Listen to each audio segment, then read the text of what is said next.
అట్లా అట్లా తీసుకోండి. ఇక్కడ రమ్మ జరండి మాట్లాడతాను. ఇక్కడ రమ్మ జర ఇక్కడ నేను మాట్లాడతాను. ఎక్కడైతేనమ్మా అందరికీ నా ఉదయపూర్వక వందనములు. తెలంగాణ మా తల్లులకు, చెల్లెళ్లకు, ఆడబిడ్డలకు నా ఉదయపూర్వక వందనాలు. నిన్నటితో 200 కోట్ల మంది ఆడపడుచులు బస్సులో తిరిగినారు. అందుకే ఈ సంబరాలు చేసుకుంటున్నాము.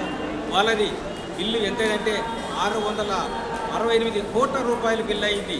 కాబట్టి వాళ్ళది బిల్లు గవర్నమెంట్ ఆర్టీసీకి కట్టింది. ఆ బిల్లు ఎక్కడికి వెళ్ళి వచ్చింది, ఎందుకు అన్న విషయం మాట్లాడతాం. మగవాళ్లకు బస్ టికెట్లు పెంచారు, బస్ పాసులు పెంచారు, డే పాసులు పెంచారు. మా మగవాళ్ళ జోబులకు చిల్లి పెట్టి ఆడవాళ్లకు బస్ ఫ్రీ చేసింది కాంగ్రెస్ గవర్నమెంట్. ఆ మాట చెప్పదు. చెప్తే ప్రభుత్వం ఎక్కడ కూలిపోతుందో అని. సజ్జనార్ గారు అంటాడు ఇంకా ఆర్టీసీ లాసులో ఉందని.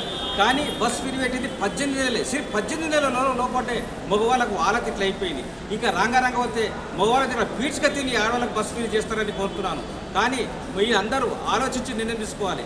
ఈ ఎక్కడికి వెళ్ళి తెచ్చుకున్నారు ఈ బస్ ఫ్రీ లేడీస్కు పెట్టి మగవాళ్ళ దగ్గర బస్ టికెట్లు, బస్సు ఛార్జీలు, బస్ పాసులు, టోల్గేట్కి ఛార్జీలు ఇవన్నీ వసూలు చేసి లేడీస్ బస్ ఫ్రీ పెట్టింది. ఎందుకు?